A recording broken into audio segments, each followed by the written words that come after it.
Luann. Welcome to Women Investor Wednesdays. Oh, thanks for having me, Beth. I'm honored to be here with you. I'm just so inspired by you and your story and everything you've done. It's just an honor to be here. Well, we are so happy to have you, and I can't wait to hear your story. But before we jump into your story, I just like to tell the people that might be watching that maybe just fell upon this. I have over 90 interviews with rock star women like you. So, but there's every episode we get some newbies. So I just like to do a quick 2-minute why we're here. During COVID, and I had learned of a stat that told me of all of the investors in commercial real estate, only 3% were women. And of that, half were inherited or women that were signing on their husband's guarantees and really didn't know what they were signing, unfortunately. So that means I, as a shopping center owner in South Florida, were part of 1.5%. And I thought that that was deplorable. And I said, how is this possible? How can I help? So I started interviewing my friends, my female friends, asking them if they invested. And they said, yes. I go, well, what do you invest in? And they say, the stock market. I said, but wait a minute, you are in commercial real estate. You know, you rep Starbucks, you find a site for Starbucks. Are you not investing in the deal? And they said, no. And I said, why? And they said, well, I don't have $1 million. I go, well, you don't need $1 million. Well, it's too complicated and risky. So is the stock market. And I kept drilling down. I'm like, this is free insider trading. Why are you not trading and leveraging this knowledge you have? And then finally, after asking a ton of questions, they said, well, I don't know anyone doing it except for you. I'm like, okay, there are other women out there doing it. I'm going to find them and we're going to figure this out. So I did a virtual summit because we were in COVID and we had about 100 women that showed up. I interviewed, I think, 8 or 9 women that were investing in all different asset classes. It was a huge success. Everyone loved it. So the next year we were out of COVID and I had my first live summit. And since then we've had 5. Our 6th one is in March.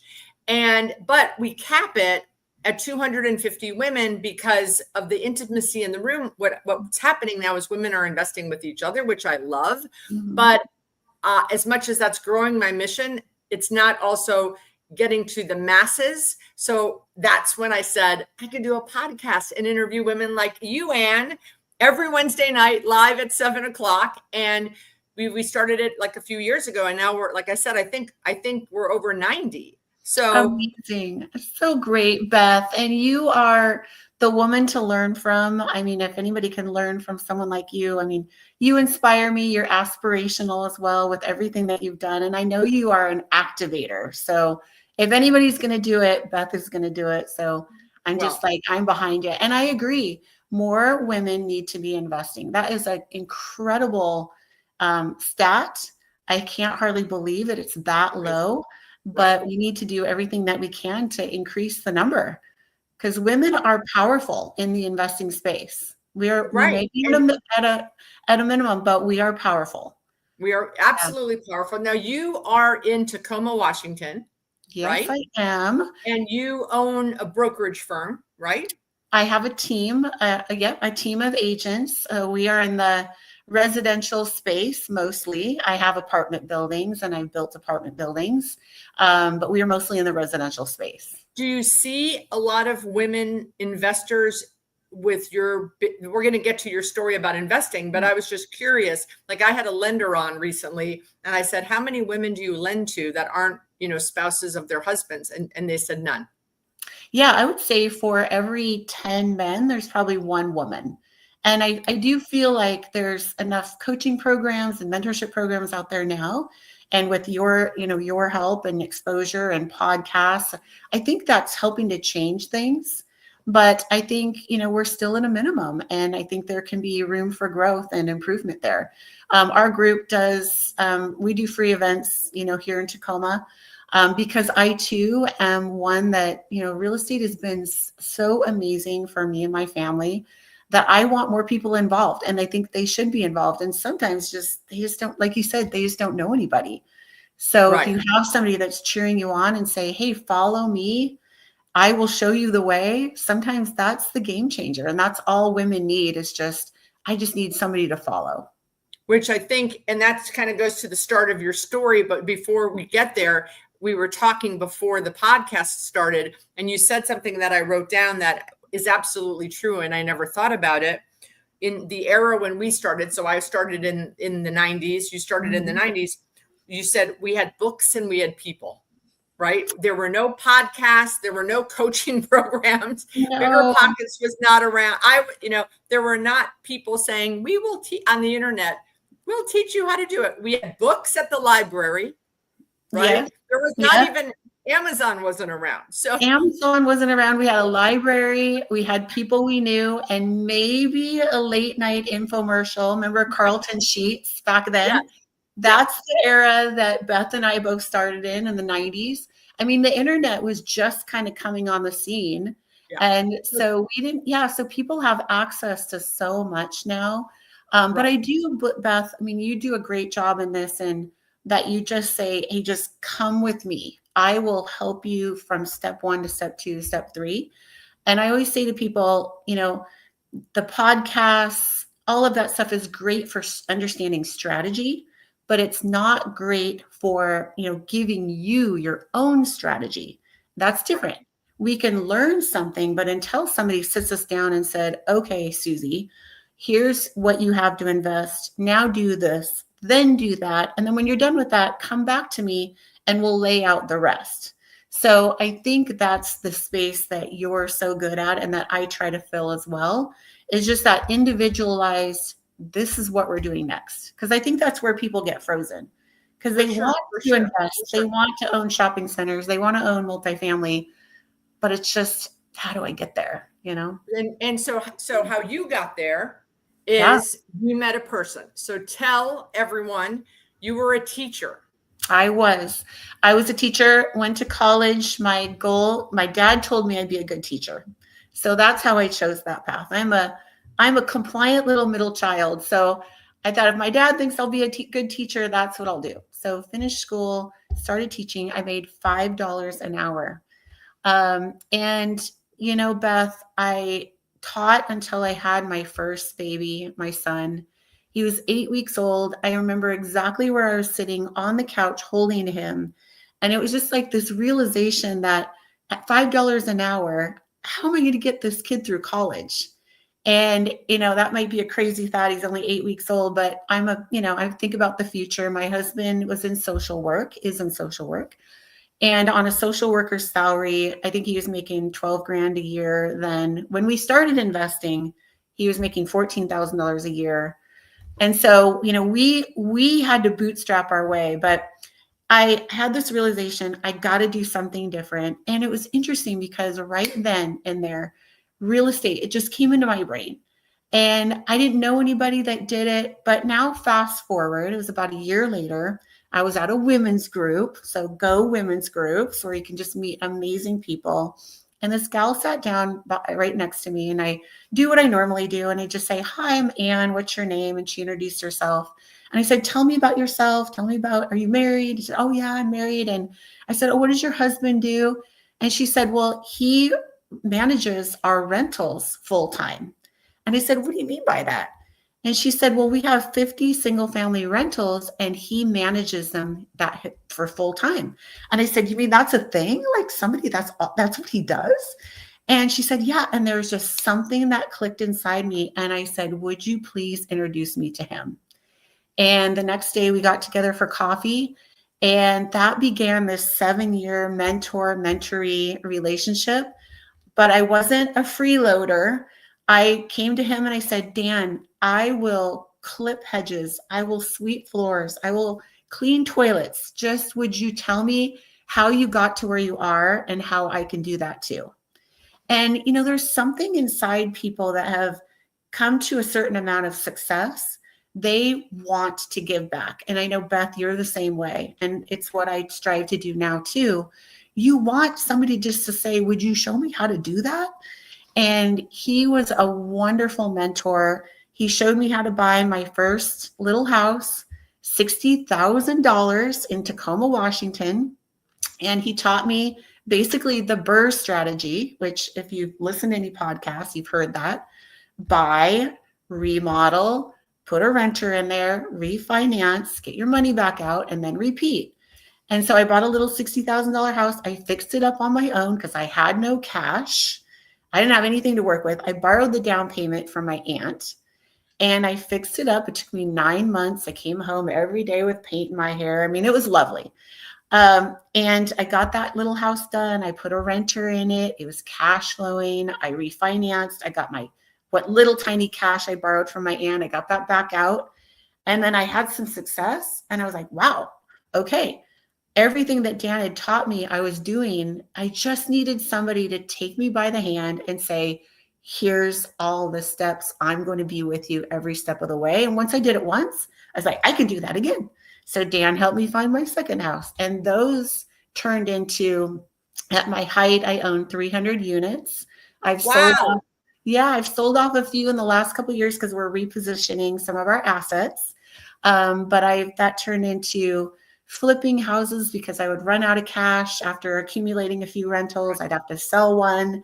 Didn't know what flipping was. We just thought it was selling houses. And then that turned into building new construction. So I built single family. I've built apartments. I've flipped apartments. I've remodeled apartments. I've built townhomes. And so that just turned into this thing. Now, that's 30 years for anybody listening, because I don't want them to feel like, oh gosh, she's done a lot. That's 30 years. And you don't start out that way. You start with these little tiny steps and those accumulate, and then you add. If you don't give up, they add and add and add. Well, the interesting thing about my story, Beth, is that when I met Dan and he said, I owned 50 single family homes as rentals, I went home that day. Now remember, we were making nothing. And I went home that day and I wrote on a piece of paper, I will own 50 single family rentals. And I put that little piece of paper in my purse and I carried it everywhere. And I also wrote it on a piece of paper that sat on my nightstand. So every time I went to bed or every time I opened my purse, I saw that. And at the time I had nothing. So it really required a lot of belief. I didn't know how I was going to get there. I didn't know anything. I was just a kid who thought, I'm going to do this. And do you know, Beth, that 18 years later, I closed on 50 single family homes in one transaction. Wow. And accomplished that goal in one transaction. But probably leading up to that, you had been acquiring and building and developing. So you probably had already a culmination of it in bits and pieces. But that one transaction you did, because you said, I will own, right? I'm a huge believer. I'm a huge believer in writing things down and kind of looking at it often, but not worrying. Like people, why would I put that down? I don't know. I can't see how I can get there. Don't worry about that. Yeah. And right? I know it sounds crazy. You and I both agree that it works, but it sounds crazy because you say, well, my brain says, well, how are you going to do that? Well, you don't even have one rental. How are you going to do 50? You don't have enough money. Our brains trick us into thinking we can't. But I just decided in that moment, I'm just going to write it down. That's all I'm going to do. I'm going to do that one simple act. And what I would encourage people to do is just write it down. You don't even have to believe it. Just write it down and then hang on to that, because it is crazy how the world works in your favor and the world will send you the right people. I'm a person of faith, so I believe God's involved, but I believe that you write it down and you are going to meet the person. You don't even know how you're going to meet the person. I had also had a goal, Beth, of I wanted a 20-unit apartment building. That was my big goal. I wrote that down. And I didn't know how I was going to do that either, but I was at this charity event and somebody sits next to me. And I introduced myself. Hi, I'm Ann. What's your name? I said, my name is John. I said, what do you do, John? He said, I build and develop apartment buildings. So, okay, here's my guy. So we talked. We kind of dominated. You should go to more lunches and sit next to people. I think, again, that magic sentence of, would you teach me? People respond. He was in his 60s then. I was younger because this was a goal that I had a while ago. So this is one of my earlier goals. But people that have experienced success want to give back. And that would be one of my key takeaways is don't be afraid to ask people for help. And he said, come to my office tomorrow and we'll talk all about it, but I'm going to help you. And so again, I didn't know how I was going to accomplish that goal. That was before the 50 houses. So I was still kind of, doing the single family thing and flipping and trying to accumulate a single family portfolio, and owned a few properties, but certainly nothing like a 20 unit. And we chatted that day. He said, let me help you. And within just a few months, he identified a 60 unit, so much bigger than what I thought. And it was in 2013. It was a perfect time to buy. I just got the most amazing deal, but I didn't know how I was going to fund it. So again, we don't have to have all the answers, but when I found the deal, the money showed up, and I presented it to a friend of ours that had some cash, and I laid it all out. I was scared spitless, Beth. I was in my car. I was shaking. I was sweating, but I was driving to this appointment, but I had practiced my pitch with John. He said, here's what you're going to say. I'm going to write it all out. I'm going to put all the data in front of you. I'm going to give you all the spreadsheets. So when you arrive, you're going to be prepared. I want you to practice. And I did, but I was scared to drive to that meeting, but I presented it to who became a partner of mine. And I said, we're going to make money at this. And I wrote it, kind of had the whole hour-long conversation. And he looked at me and he said, okay. And I thought, okay, that was a little easier than I thought. Was I prepared? Do you remember Absolutely, how much was the 20 unit? Well, it ended up being a 60. So the goal was a 20. All right. How much was the 60 Yeah. unit? So back in 2013 in Tacoma, I bought a 60 unit for 1.5 million. I put $1 million into it.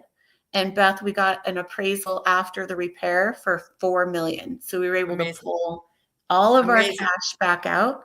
How much did the guy lend, the partner? 500,000 for the down payment. So the bank funded the purchase, the bank funded the $1 million remodel, and I came in 200,000 under budget. So when we went to go refinance, we had the $200,000 credit, and we were able to get all of his money back. So he was an infinite return partner. I was an infinite return partner, and I still own that building. My partner got older and had some cancer, so he wanted to get out. Properties wasn't his thing. He was a business owner, and he just said, hey, buy me out. And I was able to refinance it again, because where we live, we're in an appreciating market.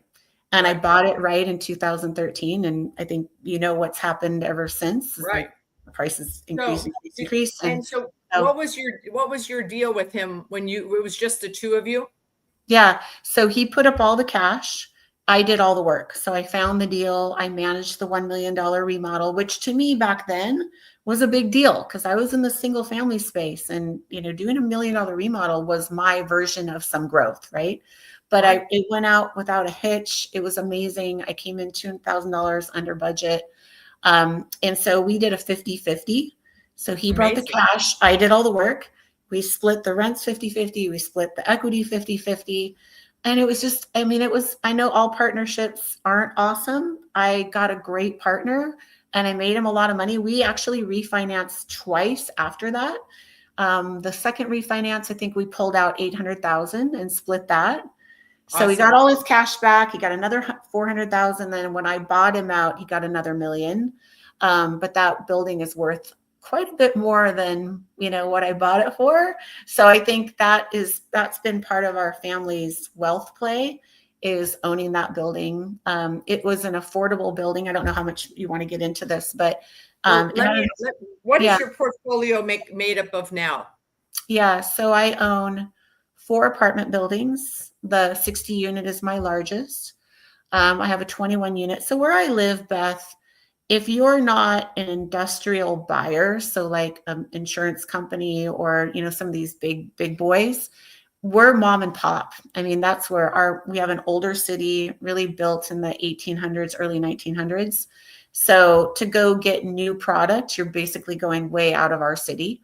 So it's a lot of 20 units, 30 units, a few 60s, maybe you'll see a few hundreds scattered in there.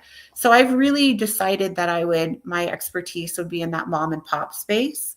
Mm-hmm. And it's what I excelled at. I felt like the financing was easy. The entry in was pretty easy. So I owned a 60, a 21, a 12, another 12, an 8, and then multiple single families, a few duplexes, make up about 120 units. I was up to a little over 300 units. I bought a 168 unit portfolio over 44 parcels 3 years Wow. ago from an older gentleman in his 80s that was ready to retire. I bought it 8 weeks before the interest rate started doubling. So this portfolio that I bought for 50 cents on the dollar, I couldn't do what I normally do, which is fix it up, refinance out, because by the time I got ready to refinance, the interest rates had doubled. Right. So I just fixed them up, sold them off, just kind of made a few bucks. Certainly not what my original business plan was for it, Right. but that's okay. I mean, That that's part of happens. it. Right. That's Happens. happened. And if you're in this game long enough, you're going to get, some projects where it's like, okay, that didn't turn out the way I wanted it Yeah, to. you're going to get some But singles. They're not going to all be home runs, right? no, they're not going to be all home runs. And you know what? You can make a lot of money on singles. And that's what I For tell sure. the folks that we talk to, the investors that we're mentoring, is if you just focus on singles, every once in a while, you're going to get a double. Every once in a while, you're going to get a triple. Every once in a while, you're going to hit a home run. And that'll be really fun for you. But you can make a lot of money on singles. And Yeah, that's okay. and we talked about on the pre-call, it's a marathon, not a sprint, right?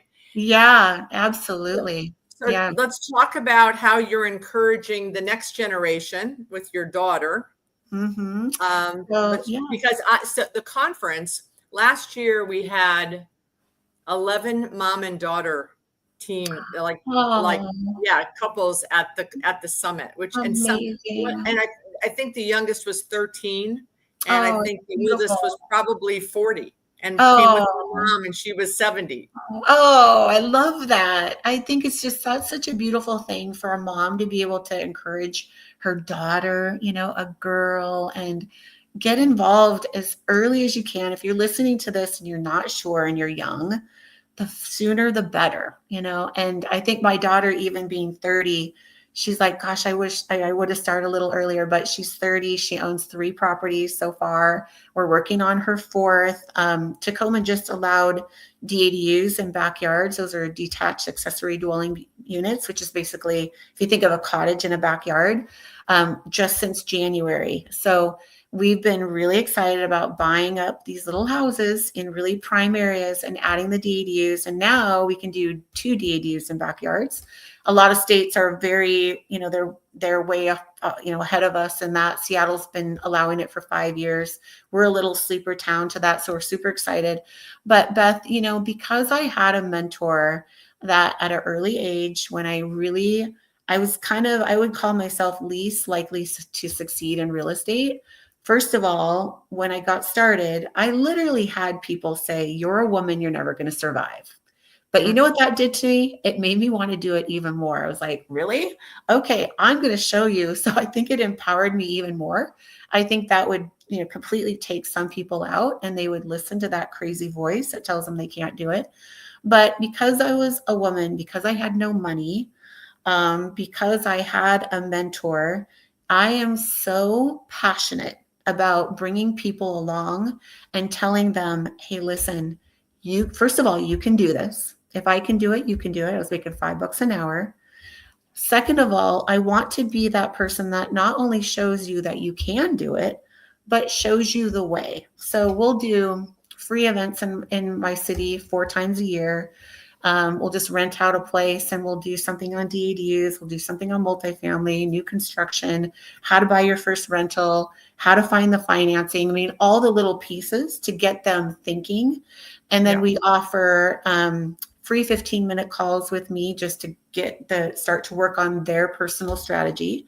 And then we offer like a consultant type mentorship program where they can just hire me by the hour just to help them put this together. We also have clients, of course, that we help. And as an agent, that's just my job. But how did Lauren get started?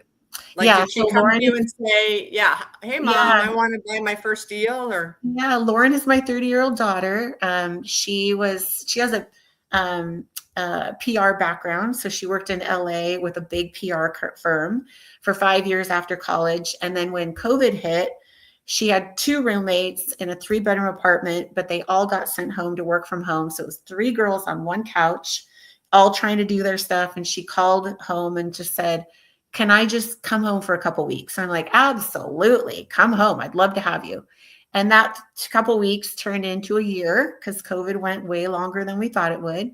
And at that time, she just looked around and she just said, hey, if I stay here, I could buy my first house. Not only that, but I could buy rentals. I can do what you're doing, Mom. I could do my marketing. And so she said, would you hire me? And so Lauren came on full time as marketing for our team. And then she does real estate. So she got a real estate license, and we're working on our 4th property together. So she's learning by doing. Is she using the bank of mom? No, we are Okay. we are helping her get established with her own financing, because I want her to be able to do this. If I got, abducted by aliens or hit by a bus, however I go out, I want her to be able to say, I know how to do this. But what's cool about Lauren is that she's now teaching people. So she's learning it and passing it down. Right. She has her own website. She's amazing. And she Right. really focuses on the mindset piece, because Okay. we both do, but she's very passionate about the mindset piece, because she knows none of this stuff is going to happen unless our heads are right, 100%. And you're so wonderful to talk about all that, Beth. But that's how Lauren got started, and it's been fun to do this She got her together. own financing, like from a bank or a credit union, or did she find a Using, guy like John? we've been using hard money, so I introduced her to my hard money lender, because where we are, if you want to do the DADU strategy, it's better to buy the house with hard money, build the DDU with hard money, condoize them so that you can get maximum ARVs. So when you go out to refinance, the break apart value of the 2 homes is much better than the together value. So if you do that within hard money, you're not looking at individual, deed releases for the back part of the lot. I mean, we could talk about this for hours, but So yeah, that's so fascinating. So yeah. you guys borrow money to buy and borrow money to build. Then Mhm. you conduit. So to the audience, that means that they're creating its own deeds. Mhm. I guess you'd have cross access agreements from the front Yeah. house to the back house, right? Yeah, and there's some shared utilities. There's a shared sewer line, so you have that, but it's very simple. I mean, there's no shared walls, there's no Right. HOA, So but is the plan to sell one or both to different parties? that's a great question. We're holding them for cash flow. But when you go out to refinance, you're going to get higher ARVs after repair values. So when you're going in for your refinances, I'm going to get a higher ARV on the individuals if they're separate Why? than the together value. Well, let me just give you an example. So we built Lauren a little house that she lives in. We built the DADU in the backyard. And together, I would give that value if we're selling them together. So house with the DADU, about $1 million. If I separate them and I were to sell this house, individual of this house, I give the value of her house at like 650 and the DADU a value of about 575. So the break apart value is higher. So when we go in for a refinance, we're looking at maximum ARV, so the appraised value, so that we can pull all of our cash back out. Well, actually pay off the hard money lender, pull our cash out, and then go Right. do that again. That's amazing. What kind of rates in Tacoma do you have to pay hard money lenders? 10 to 12. And I why say do you go to hard money instead of going to a traditional lender at 7? Great question. So if you go to a traditional lender and you get a 30-year mortgage, it's very difficult to deed release off the backyard. They're going to say, no. Yeah. We have a loan on the whole thing. No way am I going to give you that backyard.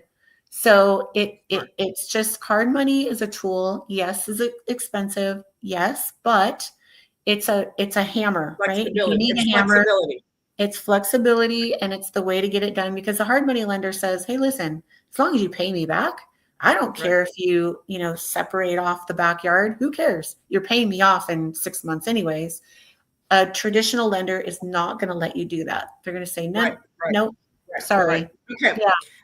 So, Yeah, we haven't even talked about the development in the building, and we're running out of time. But so to help me tell me the day that you said, I'm buying single family homes, I'm flipping them, I'm looking into doing apartments, but now I just want to go build, like, because I've built 2 shopping centers. And after I did the first one, I said I would never do another one. And then I did. And now I definitely say I'm never doing it again. And I'm sure I will. But what happened that day that you said, I think I'll go do this? Because development is, planets away from acquisition, renovation, all that stuff. Yeah, I much prefer the renovation. I would renovate an apartment building hands down 10 times over before I built. In fact, I just got a 30-unit permit on a piece of dirt that I bought in 2018. And Beth, I sold it. I got the permit. I sold the project. I made lots of money. I was very happy, but I just prefer the remodel stuff. What happened was I met somebody and they said, hey, at lunch, and they were sitting next to you. Something like that. I think somebody introduced me to them and they said, hey, listen, I have these 8 lots in this little town next to us, and the lots are dirt cheap. I'm going to just show you how to do it, but Anne, you can do this. And I actually had fun. I built 8 little single family homes, and it was actually really a fun project, and I really enjoyed that. And then that moved into, oh, now here's a multifamily piece of dirt. And okay, but I don't enjoy the new construction as much as I enjoy the remodel stuff. I'd much rather take an apartment building that is just trashed and get the permits on it and reposition it than so. But some people love new construction more. But that moved into that. I did just finish a 5 luxury townhouse project, but I partnered with a builder. So I was not the builder with the builder hat on. I was more the investing partner. We finished that, and actually I just got an offer on the last one today. So that project should be wrapped up. But if you're going to hand me 2 and say, do you want the apartment building remodel or the new construction? I'm going to take the apartment building remodel all day long. I think we just like what we like. Yeah. And well, I like, you know what I like? I like cash flow. I like cash flow. And when I'm renovating and increasing the value of tenants in a shopping center, I still get rent versus buying a piece of land, doing the entitlements, waiting months, getting the permits, no cash flow. No cash flow. It's just the amount. And then interest rates get increased, cap rates drop, and then the home run becomes a single maybe. Yeah, I agree with you, Beth. And for any of you out there that are thinking about it, it's just, the difference is it's money in, money in, money in, money in, and it can go on for months and you don't recover that cash. Years. It could be months, years. Yeah. So my 30 unit, I mean, that was different because we got the zoning increased. It was a single family lot, big lot, but we got the zoning increased to multifamily. So there was an added time, but it was 5 years, 5 years to get that permit. And, you just sit with that cash out there, but that's what I love too. I won't bring it back to the DADU thing, but, we can get a DADU permit in 8 weeks and we can have it built in 3.5 months. And then I get tenants in the next 30 days. I mean, it's bam, bam, bam. So with everything that we've done, I'm really focused on that because of the quick in and out. And, you can increase, well, for us, I'll just give you an example. We built that DADU at Lauren's, my daughter's, for $335. But when I split it off, it's worth the high 5s. So, I mean, those are $200,000 plus chunks of equity that you're building in a very short period of time. And they're really easy to get in and out of. So that's our focus right now. But but without a doubt, my multifamily properties have been my home runs, and they have less roofs, more doors, and those are our family legacy properties that I just tell my kids, don't ever sell those ever. Right. Those are don't get rid of those, because those are that's our family wealth play, really. Going back to writing the thing down. So people come up to me all the time. First of all, yes, I do like to teach and help, but when they come and say, "Can I pick your brain?" I go, "No." That's the most disgusting. My podcast. Yeah. Like I don't want you to pick my brain. Stop saying that. I don't know who came up with that, but it's an awful saying. But people, I want to invest like you. I'm going to invest like you one day. And I make them stop, and I make them write it down on a piece of paper and give it to me. I make them sign it. And I'm going to buy my first property by X date. They sign it. I say, take a picture of this. And then every year, or every 6 months, I take a picture and I send it to them. How you doing?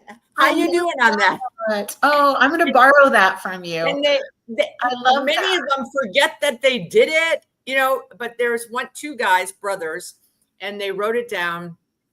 We're going to buy our first property by X date. And, a year, I think it was probably in a year and a month passed. And I'm in Spain teaching for my alma mater, the summer abroad program that summer. And my phone rings and I see it's them. And I said, hello. And they're like, we know you're in Spain, but we had to call and give you the good news. Can we put you on FaceTime? And I said, yeah. And they texted me the sheet, the little thing they signed. And then they said, we want to call you on FaceTime. And they called me, and they were standing in front of a little strip center that they bought. Oh, amazing. And they're like, we would have never done this had you not made us write it down, date it, and sign it. Yeah. That's so definitely, all you need, Beth, right? That's all you need. Yeah, that's amazing. Yeah. That's a great story. So what is one? We have 112 people. Thank you all for joining us live on a Wednesday night. 112 people are here. And I would say on average, 70% of the people that watch are investors. And then there's 30% that haven't dipped their toe in the water yet. And I always ask my guests, what is the one piece of advice for you to give to those people? They have cash. Mm-hmm. They don't have the knowledge. They're not sure. They might work in the field, many realtors. I say to people, my commercial agents all the time, do you not ask to throw your fee in the deal? That's just the easiest. And they don't even ask. They're afraid to ask. But anyway, what's one piece of advice for people that have maybe a little bit of shekels put aside to get started? Well, you need somebody to show you the next steps. I think, Beth, there's information, right? And information we can get anywhere. We can get that on wonderful podcasts like yours, conferences, books. I mean, there's information is everywhere, but it's strategy that I think people have the hardest time with because, when I'm trying to learn something new, I'll take it all in, I'll learn about it, I'll research it, but then I kind of go, okay, now what do I do? And I think people get stuck in the now what do I do? Because our brain says, well, you don't know how to do it. And, so you need somebody, you need somebody who's walked the path that you want to walk. And it's just as simple as saying, would you show me how? And you're going to get a warm reception to that because people really do want to help you. And especially people that have had some kind of success because their legacy play is, okay, I did it. That was awesome, but that's not enough. I need to bring people along with me because I want to feel like I made a contribution to this world. So I would say find somebody. I mean, towns are full of people that have done a rental. Maybe they've done 2, maybe they've done 3. Now, I have a saying, always learn from the top 1%. So Beth, you're in the top 1% of shopping centers and commercial real estate. You want to learn from Beth. But find somebody in your area that has been there, done that. Maybe there is a local podcast and you can go meet with that person. Maybe it's a real estate agent that does that. Not every real estate agent does what Beth and I are talking about, but there are some. So meet with them and just say, here's where I'm at. Here's what I have. What is my next step? And then once you've done that next step, be a good student. Right. I think that's one of the things that I did well with my mentor was when he told me to do something, I did it. And yes, they don't do it. They don't do it. I was scared. I came home one day. My husband found me on our porch. I was in tears. And he said, what's wrong? And I'm like, I'm about to close on our first rental. And I'm so scared we're going to go bankrupt. And that's real. But do it. Your mentor has been there, done that. They know what to do. Follow what they're asking you to do, and then don't give up. Don't give up. There's so many. That's so true. When you reasons. when you ask people for help and they give you the help, do what they say, right? Mhm. And then Yeah. go back and tell them, okay, I did what you said. What's the Mhm. next step, That's right?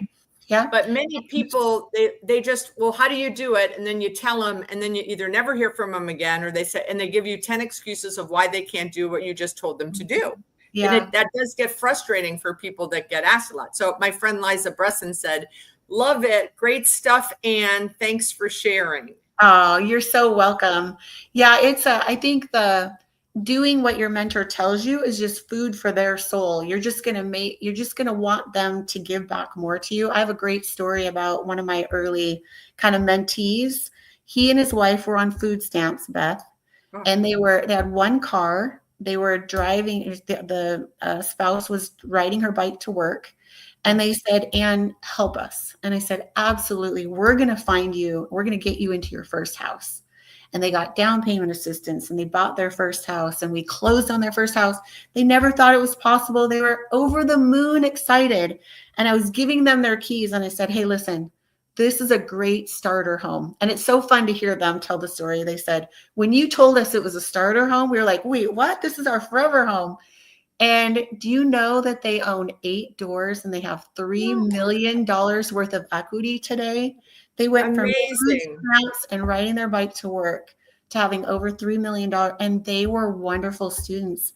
Every time told them to do a step, they did it. I did it. Yeah. And Well, they and are, that, yeah, and for those out there that want to come and ask Anne for help or me for help, we are motivated by your actions, right? mhm. When we tell you to do something and you go do it and you come back, we want to help you more Yeah. versus the ones that don't. Liza wrote, Liza, I guess I made Liza write the note too, because she said that note keeps me up at night. I love it. I'm borrowing that from you, Beth. I got that from you. I'm doing that from now on. I love But it. it's great. Like I want to do what you great right now. Get a piece of paper. I make them like grab it, Yeah. and then I keep it, and then I take pictures of it, and like I'll find it.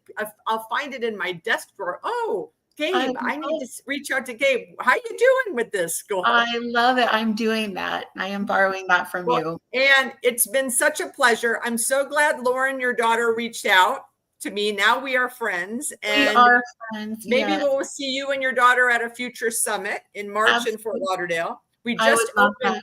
yeah, for the audience, we just opened registration yesterday. It's early bird registration.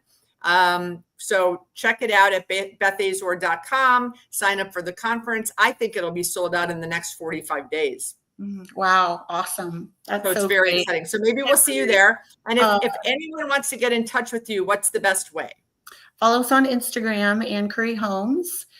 We do content, just like everybody else, but we do free events and we try to live stream those most of the time. Awesome. So you get all free content from me and we'd love to inspire you at some level. Thank you, Anne, so much. Have a wonderful evening. Thanks, Thank you, everyone, for Beth. showing up. Take Okay, care. bye-bye. Bye-bye.